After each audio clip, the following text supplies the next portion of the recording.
O que você precisa ter em mente, que receita é tudo que entra, é o seu faturamento. Despesa é o seu custo para você existir. Se você tem, como eu tenho, um escritório, esse escritório é alugado, esse escritório é quitado, tem uma parcela de compra e venda, isso é custo. A luz, a internet, as pessoas que trabalham para você, a folha de pagamento. Se você não tem pessoas contratadas pela CLT, os seus contratos, né, de associados, advogados associados, ou de prestadores de serviços, colaboradores, isso conta como custo. Custo de quê? Da água que você bebe, do papel higiênico. Isso é uma conta de administrativo. E uma das maiores dores que eu tive na minha vida, quando eu comecei a advogar de forma autônoma, inclusive eu disse que eu ia hoje tirar um pouquinho para contar essa história para vocês, eu tive muita dificuldade, porque me faltava clareza e a faculdade não prepara a gente para ser gestores do nosso próprio tempo e da nossa atividade. Não existe uma disciplina na faculdade, olha que eu fiz ainda. Administração, né? Era uma matéria de administração, princípios iniciais de administração e princípios iniciais da economia, mas isso não prepara a gente para a vida prática, ainda mais a vida prática, onde a gente tem no país uma realidade de alta carga tributária e uma burocracia muito severa para quem quer empreender. É um desafio muito grande.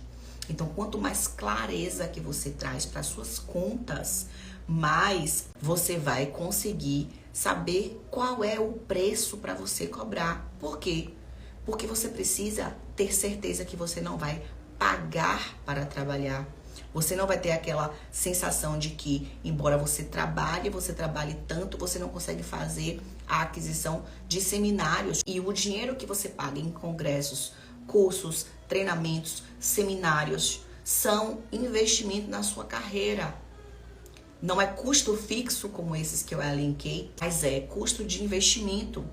E a sua medida de quanto que você vai precificar o seu serviço de reúbe, que são todos aqueles que eu listei, né, das multipossibilidades que a gente pode se posicionar nesse mercado. A gente não vai escolher uma, é o mercado que vai comunicar para a gente. A gente consegue medir, ter um termômetro imobiliário de projeções das prefeituras. A prefeitura não quer saber fazer, ela acha que não é prioridade agora. A gente consegue destrinchar as melhores estratégias para a gente conseguir precificar o nosso serviço de reúbe, sem doer como doeu para mim lá no passado, porque para mim doeu. Eu misturei durante muito tempo as entradas dos serviços que eu ganhava dos meus clientes com a minha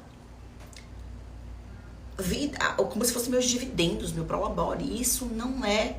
Eu não conseguia medir se eu estava efetivamente ganhando dinheiro. Isso tudo é uma forma de você aplicar estratégias, de você aprender com o erro do outro, porque não necessariamente você vai aprender errando. E eu verdadeiramente acredito que a gente só aprende acertando. Eu comecei a acertar na vida quando eu percebi que havia um método de eu precificar todos os meus serviços de regularização, porque eu não pratico apenas a regularização fundiária. A regularização fundiária urbana foi uma paixão, um amor, um sentimento, o meu motivo de continuar, de persistir e de ampliar a minha esteira de serviços dentro do meu escritório, fazendo a regularização daqueles imóveis urbanos, residenciais ou não residenciais, e que por estarem em área pública, por exemplo, ou por terem sido construídos e estarem ocupados com serviços, pousadas, restaurantes,